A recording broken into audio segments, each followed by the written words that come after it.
Hello everybody, welcome to the United Stands. I'm Mark Goldbridge and this is your latest Manchester United news as we get some shock news in relation to injuries and also Ruben Amorim. Has he already given a big hint about Mainoo and Garnacho? We'll be talking about that. I'm telling you what, I'm thinking the new background might have changed the audio in here.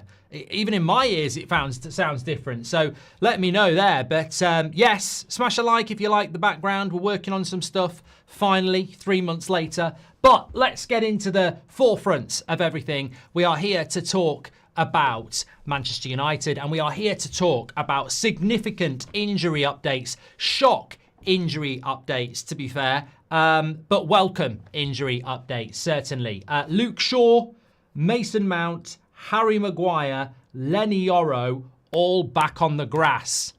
And I don't mean they're going to be having the munchies. I'm talking about football grass. I'm talking about the best grass. I'm talking about back on the pitch for Manchester United grass. I'm talking about actual physical training with your teammates grass. That's what I'm talking about. So yeah, I think it's really positive.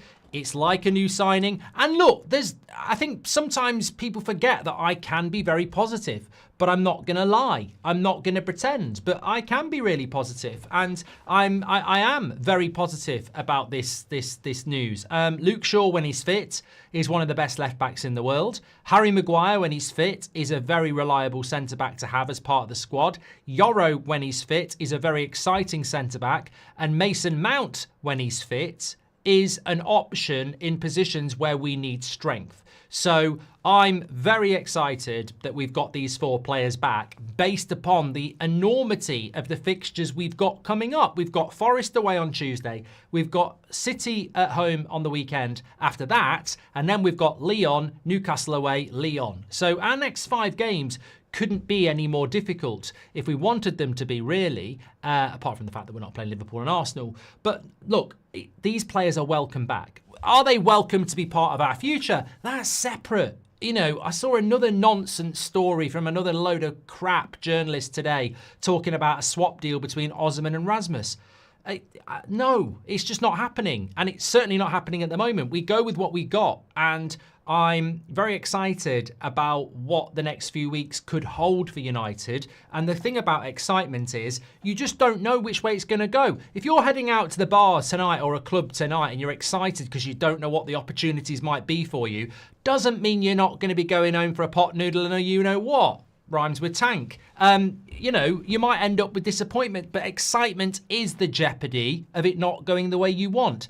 It's bloody boring watching England play Albania, but it's not boring watching England play France in a World Cup semi-final. There's jeopardy. We might win, and if we do, it's great, and if we lose, it's terrible. So I'm very excited, and I'm glad that we've got these players back. We've also got an update on Mainoo. Grass is really relevant today. Maguire is on the grass. Shaw is on the grass.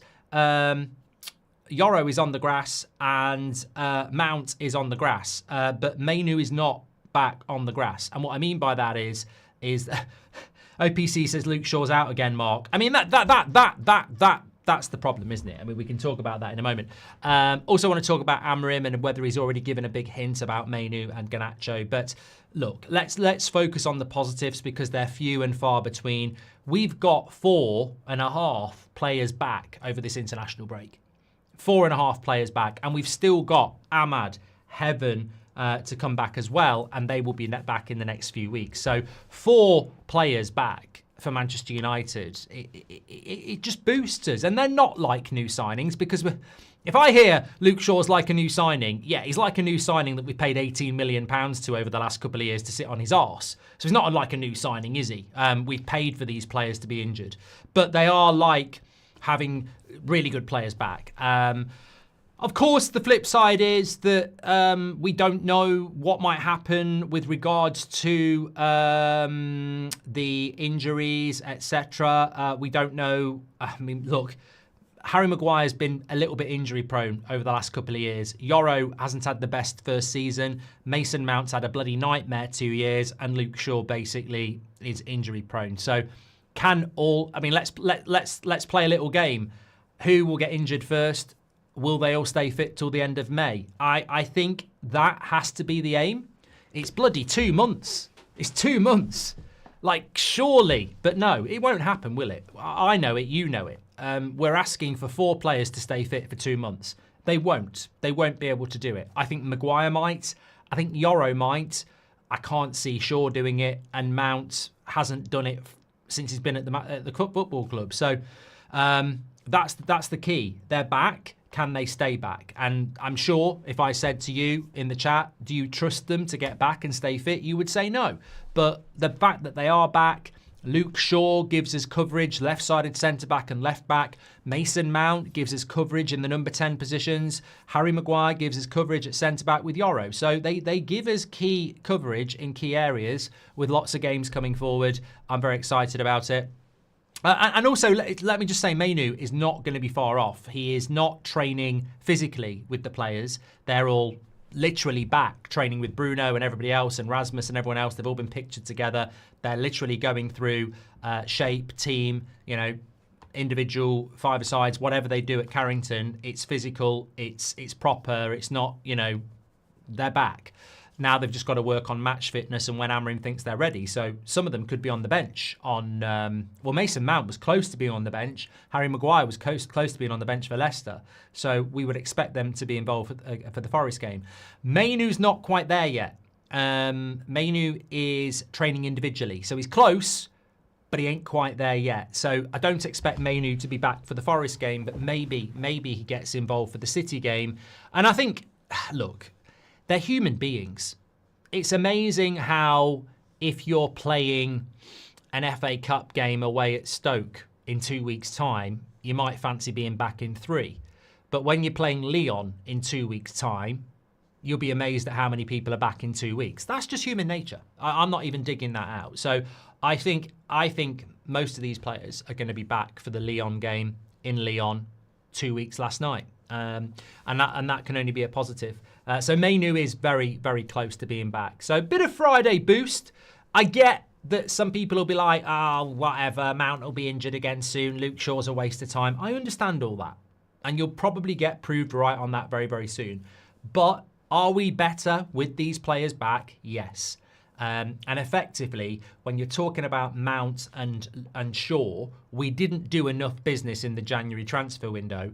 Both players have basically been out all season. If they can come back for the last 2 months and be available, it is like getting a couple of loan deals, isn't it? Even though we've been paying them for 2 years. So yeah, I think it's a positive, and I'm not going to be negative about that because we need to win. We need players. Sem says it sounds and looks better. Yeah, I mean, I didn't realise until I went live, I can really sort of feel my voice sounds completely, not different, but it just sounds a bit different. So obviously the background, I mean, I've got loads of stuff in front of me, but I'd never done anything with the background. And that was intended to be done when we moved into this house. I've had these boards for ages, but I had a little bit of time this morning and just messed around with them a little bit and thought, you know what, we'll go with that. They still need securely fixing. They're sort of stood up against the wall at the moment, but it looks good.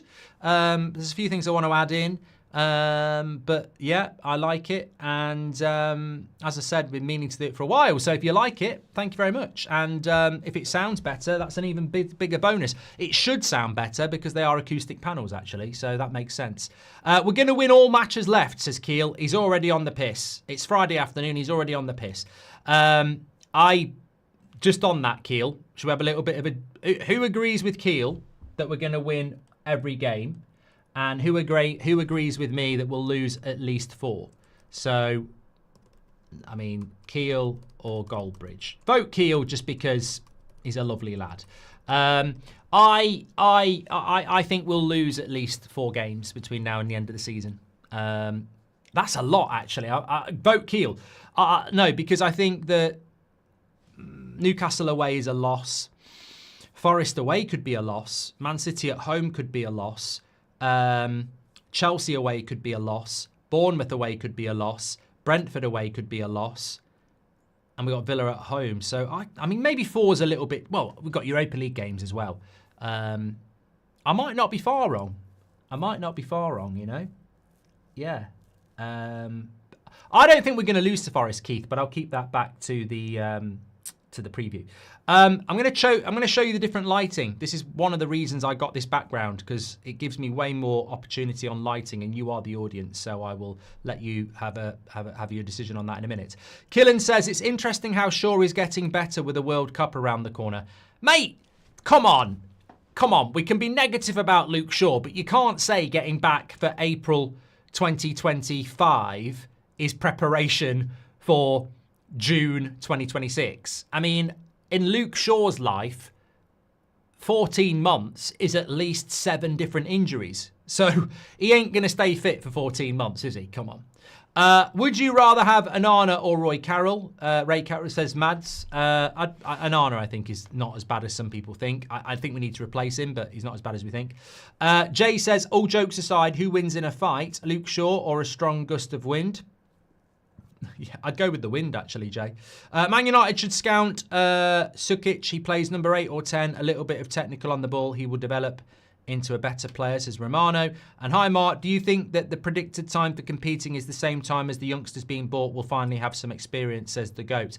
Well, I wanted to talk about this because obviously the conversation around Mainoo and Garnacho leaving has been quite prominent with Mainoo over the last few days. But this has been going on since the January transfer window about Mainoo and Garnacho and their availability. But do you not see what I see, and I think what many of you others see, the total and utter hypocrisy here? Now, a lot of people get involved in the comments after the show this morning. That's based on a David Ornstein story and my opinion and your opinion, okay? And some people say it's negative, but it's coming in from David Ornstein. He's a credible journalist, and I'm allowed to have an opinion on it, and so are you. But what I find really difficult is the blind faith some people still retain in an ownership which is basically the Glazers. It's almost like people are blindly backing Sir Jim Ratcliffe, but ignoring the fact that he doesn't own the football club and that he's a puppet for the Glazers. So you're back with blind faith in the Glazers. And all I ever see is hypocrisy. And what I'm really specifically talking about here is that when you go back over interviews that Amorim has done over the last 4 months, when he's been asked about Garnacho and when he's been asked about Mainoo, every interview has basically been, I'm happy with these players, they're getting to grips with what I'm doing, and they're part of the future of Manchester United. Now, I'm summarising, but that's effectively what Amorim has said about Mainoo and Garnacho over the last few months. We've also got Man United saying, we don't want to buy £70 million mid-20 players anymore. We don't want to buy the Garnacho. We don't want to buy the Gyökeres and the Osman anymore. We don't want to do this anymore. We want to buy for the future. We want to buy young players and develop them. And this is what we're going to do. Well, correct me if I'm wrong. Mainoo and Garnacho are exactly what you're trying to buy. They're 19 and 20 with talent and potential. And you're putting it out there that that's what you want to buy over experience. But you're also putting it out there that you're open to offers for Garnacho and Mainoo. And that's why I get worried. That's why the red flag goes up for me. Because I look at it and I go, well, hold on a minute. You know, they're talking about they don't want to buy the experience because it's expensive. So they're going to buy young players for the future. But we've got 2 young players for the future already here. And there's constant rumours about selling them. So how does that make sense? Unless it is about money. It's about the Everton. It's about let's buy young players and sell them. Because then it makes sense, doesn't it? Buy young players with potential and then sell them at profit, like we want to do with Garnacho and Mainoo. So I think it's interesting when you read into what it is we actually stand for, because I can get behind a movement. I can get behind a vision if it's a vision I like, but I can't get behind a vision when all I see is fog and I don't know the direction. And I think there is a contradiction there. And the interesting thing as well is I think that Ruben Amorim has spoken very openly about his desire to work with Mainoo and Garnacho as well. So I'm a little bit confused about it. And I suppose we'll just have to wait and see what happens in the summer. We are going to win all our matches, done that from Kiel as well. Also, Vinesh says that Garnacho's not as good as you think, but I'm not talking about that. I'm not actually talking about that, am I? I'm talking about the vision of the football club that it seems to be to buy and develop young players, but then we're already potentially looking to sell 2 of our development players that are young. It doesn't make a lot of sense. That's what I'm saying. Also, there is another contradiction. I wasn't going to mention this, but if you go back 12 months, and somebody put it in the comments section this morning, I wish I'd remembered the name. I should have wrote it down. If you go back to the morning video, you will see it. They were absolutely spot on. Best in class. Basically, what Sir Jim Radcliffe was saying a year ago is very different to what he's saying now. It was about best in class. You know, it was about going and getting the best there is. And now it's not about that, because obviously that's not possible for the football club to do. So I'm still searching for the vision of Manchester United. I don't even think the vision of buying young players for the future is clear. I think some of you like it. You're like, yeah, well, you know what? We've bought players that were, expensive and in their mid-20s in the past, and they failed. Bruno Fernandes was in his mid-20s. Has he failed? So there's always going to be good and bad, but there are some people that go, I quite like it. You know, let's buy loads of young players, and then in 5 years' time we'll be winning everything. Doesn't actually work like that, by the way. You do need experienced players to nurture young players, but also, what guarantee can you give yourself that we're going to buy young players, keep them all, in 5 years they're all going to be successful, and then we'll be able to win the league? What's everyone else going to do? Go and play golf? What's Liverpool going to do? What's everyone else going to do? So I do look at it and I sort of like go, I get why we're buying young. I get why we're buying cheap, because we're broke and because, you know, we're trying to do the best with this shit situation we're in because of the Glazers. But I don't know what it means in 2 or 3 years' time. What I do know, and I think what a lot of you know as well, is that there ain't no such thing as patience at Manchester United. It wears very thin very quickly. That's why people turn on Xerxes or Agate or De Ligt so quickly. You know, it's why people want Bruno gone and then they want him to stay, because opinions change. I tell you what, if you go 2 months ago about Bruno, the conversation's very different to what it is now.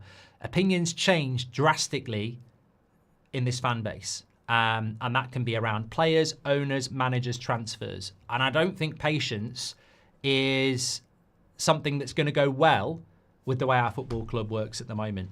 Look, maybe it will change. Maybe we can become a patient fan base, but I don't know. The player... Constantine, hope you're doing very well. Legend of the chat says, the player profile doesn't matter as much to me as the team chemistry. Yeah, this is why I'd like to bring in someone like Trincao, who's played for Amorim before. I'll never understand, and I do think that certain journalists in the UK around Man United will forever have blood on their hands for this terrible take. They sort of made it criminal to buy players from the club you managed before. And it started with Ten Hag, and it just doesn't make any sense to me at all. I really do not understand what the problem is with bringing in players from clubs that you've managed before. Mourinho's done it. Ancelotti has done it. Pep has done it. There is absolutely no problem with doing it. But because the media wanted to go for Ten Hag, they almost made it criminal for you to buy players that you've managed before. And I absolutely think that Amorim, especially because Amorim's style of football, I mean, look, Ten Hag had a style of football, but it was still a 4-3-3, the same as Ollie. It was just a different way of playing. Amorim's style of football doesn't fit any of our managers. Jose, Ollie, Rangnick, Ten Hag, Van Gaal, none of them. If ever there was a manager that could probably do with 2 or 3 players that have played for him before, it's Amorim. Players that can come in and go, this is how it works. Because Roy Keane on the pitch for Manchester United was basically Sir Alex Ferguson. He was the manager on the pitch. So I think Amorim desperately needs a couple of players that know that system really, really well. And they might not be the best players in the world. I'm not saying Trincão's one of the best players in the world, but what he lacks in best player in the world ability, he'll make up in understanding of the system. And I think this is really important. And I think we've sort of naively been pushed away from it by moronic journalists who used an idiotic sort of sword to hit Ten Hag with, which actually makes more common sense. Bringing in a couple of players that you've worked with before can be really helpful. I think Ten Hag probably did it a little bit too much and probably brought the wrong players in. But I think if we could have brought... I mean, look, Kenda doesn't bother me as much. Can I just say a little bit of breaking news? Missing out on Kenda doesn't bother me that much because he's 17. I think he's going to be a brilliant player, and I think Chelsea have got a good player, but he's 17. You bring Kenda to Manchester United, he's not going to walk in July and go, hey, everybody, watch me. I know the system like the back of my hand. He's 17. Whereas I think a 25-year-old like Trincao or Gyökeres at 26, they would walk in and go, look, I'm experienced. I've played the game. I know how to play the system. You know, I think that would be really, really useful. Yellen Reddy says, what's the poll about? Just having a bit of a laugh. Forms says, I saw a Facebook post recently that was basically a War and Peace length celebration of Sir Jim and how everything he does is justified and will work perfectly. And the comments all chimed in on it. It's baffling. Look, I don't really care about whether people want to back Sir Jim or not. There are people out there in our chat who do it. That's absolutely fine. But is he a puppet to the Glazers? Yes. Is he constantly glazing the Glazers? Yes. Has he made some bad calls? Yes. Does he concern me that he contradicts himself almost month to month? Yes. Did we buy well last summer? Yes. Did we sell well last summer? Yes. So look, the proof will be in the pudding. The proof will be in the pudding, won't it? Right, just going to go through the new background. Obviously, I think it's sounding better, so smash a like if you like it. Let's see if we can get 1,000 likes. I'm just going to show... This is not a red background at the moment. This is not red. I'm actually using a sort of normal light. So let me start whizzing through. Normally I have a red background. That's the red background.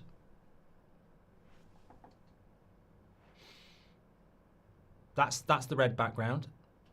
That's green. We won't use that unless it's Halloween. That's purple. Probably use it on That's Football. That's yellow. I do quite like that. Might use that. I do. Is that yellow? Yeah, that's yellow. I don't mind that one actually. Come on.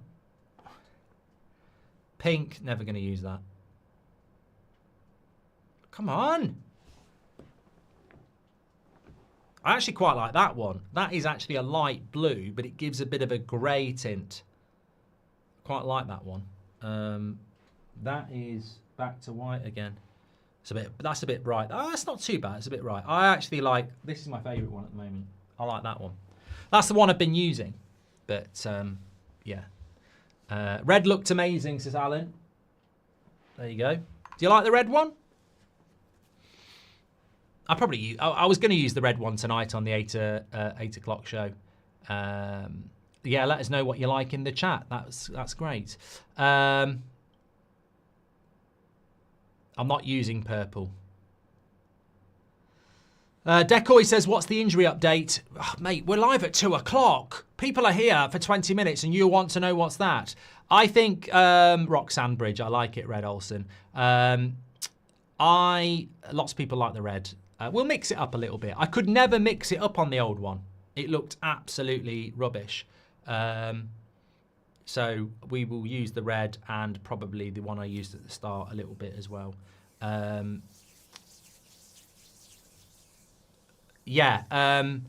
Mount, Shaw, Maguire, Yoro, all back training with the first team. Mainoo, not far off. There we go. Thanks everyone for watching. Definitely sounds better to me. I'm going to listen to it back. Ineos are winning the culture war, says Andre Gamies, because the fan base is hopeless and some will latch on to any sort of plan wishing it work. It's sad. Yeah. Look, get in your own lane at the end of the day. Get in your own lane. If your opinion is your opinion and you're entitled to it. So get in your own lane, have your own opinion, but don't tell me or anyone else that you can't be concerned. I think that's absolutely fine. I've beaten Kiel by 75%. Most people just didn't even know what they were voting for. Absolute legends. Nice to have some positivity. It's good to have Luke Shaw back. It's good to have Mason Mount back. It's good to have Harry Maguire back. And it's good to have Yoro back. And I think they're all really valuable players. But also, it's good to have them back for options. Really, it is. So, yeah. 8 o'clock show tonight. Join me for a drink. Could be water. Could be something stronger. Join me at 8 o'clock. Looking forward to that. Friday Night Live. Always a good show. I'll be running up that hill because I am going down the pub before. Take care, everyone. And I will speak to you a little bit later. Thanks for watching.